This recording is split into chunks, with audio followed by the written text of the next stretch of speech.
Hey guys, it's me Luna, and today's story is brought by the hostess, and the title says, "A woman let her dog on the airport floor, so I read on her plans." While walking to my gate at LAX, I noticed a woman whose dog was in the middle of doing its business. The woman was loudly FaceTiming with her back to the dog, so I assumed she didn't notice. That was likely the thought shared by the gentleman who tried to get her attention. "Excuse me, miss," he said in a polite tone. The woman glared at him. "Your dog," he sheepishly continued, pointing to the meat-pooped pup.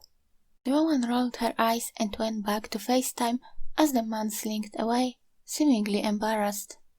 "Some people," she bellowed to her FaceTime companion with no hint of irony, "are just so damned rude." When her dog finished, the woman started walking away, leaving everything right on the airport floor. Another woman tried to stop her. "You are not going to clean that up?" she asked, as shocked as the rest of us were. "They have people for that," the offender replied, disappearing into the crowd, as much as someone yelling into their phone can disappear into a crowd. I stood near the pile and warned people to walk around it while someone else got a maintenance worker's attention. No one said anything. We were so shocked that anyone could be that horrible. When I got to my gate, the woman was there too. Great, we were both going to Tokyo.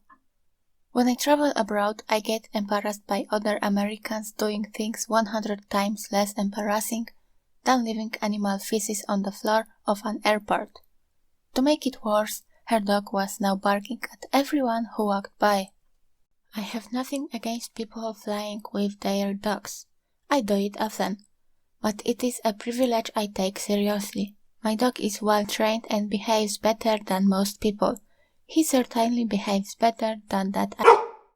Speaking of, there is a pet relief area inside LAX, past security, just 2 gates away from where the party pooper let her dog go to town. It didn't matter. She was the type of person to litter 3 feet from an empty garbage can. While her dog barked at the word, the woman had moved from FaceTiming with no headphones to listening to music with no headphones. I don't like to throw around the word sociopath, but I don't know how else I could explain just how selfish and terrible of a person she was. I'd bet her car was somewhere in long-term parking, parked across 3 spots, with paint on the bumper from the child's bike she hit without leaving a note. Everyone else tried to ignore her, sitting as far away from her as they could. I am not everyone else. I sat down right next to the horrible woman. "Are you going to London on business?" I said. "I'm going to Tokyo," she responded gruffly, annoyed that I interrupted her DJing. "Oh," I said. "Then you better hurry. That flight got moved to gate 53C. This is the flight to London." I figured I could give her a little moment of panic as payback for how terrible she was treating everyone. I didn't predict what would happen next. She grabbed her bags and her dog in a huff and stormed out of the gate without even checking.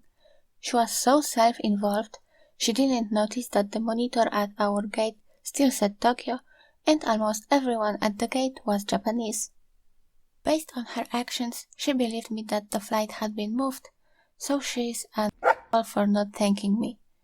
Some people, I thought as I watched her rush away from the gate without stopping her, are just so damned rude.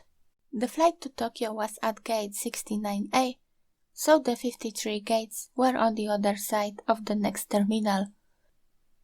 And I felt guilty knowing she probably berated some poor clerk who had to explain to her that there was no gate 53C. I don't know if she made it back to this flight before we took off or not, but I didn't see her board, and I didn't hear her dog. Her missing her flight wasn't my original intention, but it would be a fine punishment for her being so rude to everyone and making a low-paid stranger clean feces off the floor. What makes me wonder if it went too far is the knowledge that Delta only has 1 flight to Tokyo each day. Whoops! Maybe she can rebook on another airline. I hear they have people for that. That's all for today. Thank you so much for watching. Comment below, were you ever able to take your pet on board? Don't forget to subscribe to my channel and see you next time.